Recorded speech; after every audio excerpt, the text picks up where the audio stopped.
Hey everybody, this is Mario Ranchi, brand strategist and founder of Manufacturer. Today I'm just going to talk about reflections and what in the world have I been doing all this time, and just reflecting on where I'm going and where I've been this year.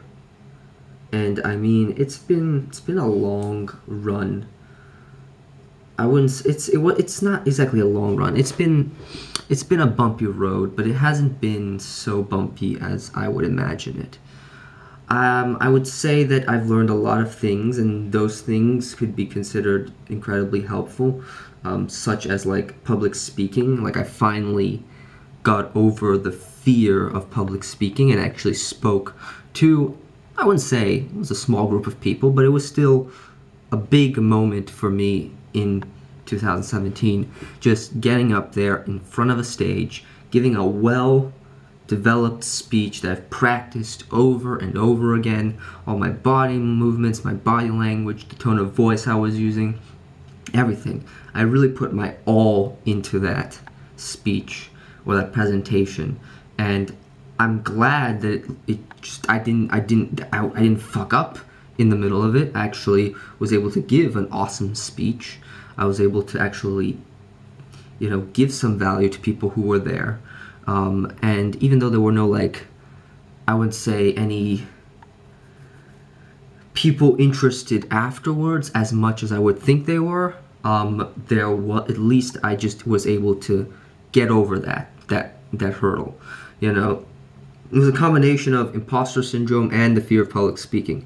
First of all, saying that to me that I didn't exactly have the right amount of knowledge to give such a speech, right? I don't have enough, stuff to say. I don't have enough, knowledge in this field. Why am I going up there and giving a speech like a fucking badass? Why am I doing that? Why am I gonna do that? I should just stay put. I should learn more. I should read books more. No. That's not the right way to do things. The right way to do things is to read, understand, learn, and then go apply immediately. So after reading a ton of public speaking books and you don't do anything after that, then there's no use. You're just hoarding knowledge. So I just realized, fuck it. This is something I have to do. I have to get over, imposter syndrome, fear of public speaking. It just go all in on it. I went running towards it. Looking back now, it's not as bad as I would have thought it was. It's not as bad as I thought it was. It's not as bad as I imagined it would be. But it's actually, but now seeing that kind of gives you perspective. This once you actually, once you experience fear, you kind of think that fear is real to you. It's just, to you it feels real, but to others it's not, and then it's just all in your head crap.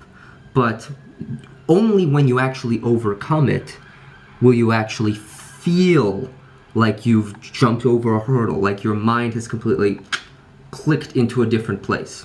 So I'm definitely, for the next, year, gonna try to do more speaking engagements, even with my small amount of knowledge, or whatever amount of knowledge I do have. I'm just gonna fucking share it, like I've been doing at this YouTube channel. Oh, and that brings me to the next thing. I started this YouTube channel. Who would have thought, right? Me speaking in front of a damn camera. Like, I'm still nervous at times, don't get me wrong, but getting it out there, getting all that stuff that I need to do, like all those branding videos, all those videos on, real estate, all that stuff for my clients, everything. I needed to get that out, and also documenting certain parts of, me building an agency is kind of good to reflect on, especially, I'm going back from my videos and like seeing, yeah, I really did have a bad client meeting, but how can I fix that? Or, oh, I really did well on that part, so how can I do that again? So this kind of documentation is actually useful not only for growing your channel, but also for growing, yourself, really. I'm starting to see that documentation also helps yourself, And so also gotta thank all of you people who've been, whatever, if you're watching, if you're following, if you're subscribed, whatever you're doing, it just means a lot that you're just following me on this journey, as cliche as that fucking sounds, you know. I'm just so freaking glad that you guys are going to be here and just see how this comes. And you know what, if you want to comment below, you know, I've been trying to interact with my audience more instead of just posting shit out. That's another thing I need to do for 2018, is try to interact more, or try to create more engagement within my YouTube, rather than just me speaking at you and just dropping knowledge for, you know, whatever, right? But hopefully I don't come across as that, otherwise you'd probably tell me. So anyway, so that was a big step as well, getting in front of a camera and actually speaking.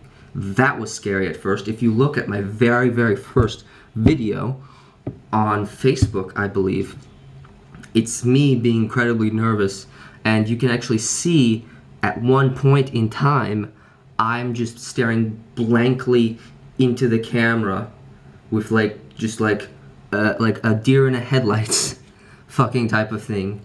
And it's just terrible, you know, but it was the first step. Again, it's always that first step that puts you into the motion, to that momentum, you know. And so yeah, this is something that, you know, I wouldn't say has changed me yet, because I guess, you know, YouTube's a long game, so it's not gonna happen even in 2 years, you know. I'm not expecting that much growth, you know, but like maybe 10 years probably, I would start seeing, you know, the benefits of having such a channel, and I'm already starting to see it, you know. So hopefully, you know, you're following and you're getting some value from it.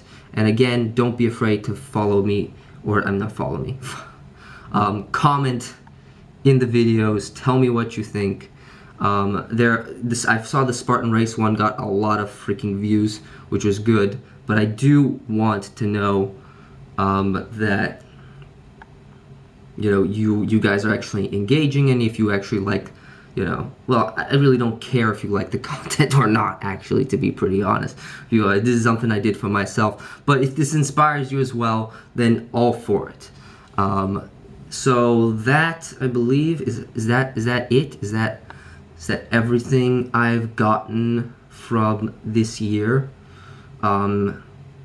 Experienced client headaches. Is that a good way of saying it? Client headaches. What else? I would say, I guess, getting better at negotiating, being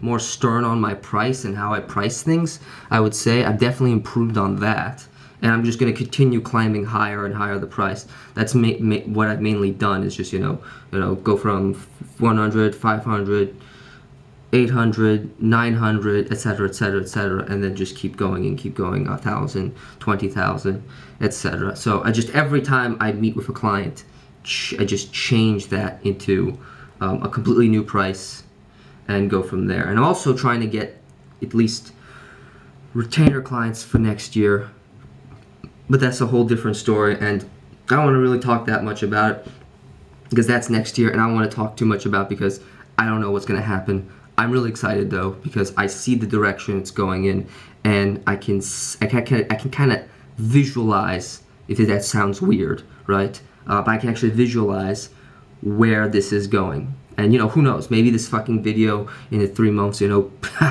maybe this proves me wrong, but I can see it, at least for now. I can see something that I couldn't at one point during this year, that now I can actually be comfortable now with. So that's it, I believe. That's everything. So again, if you want more content like this, subscribe, and I will see you in the next video.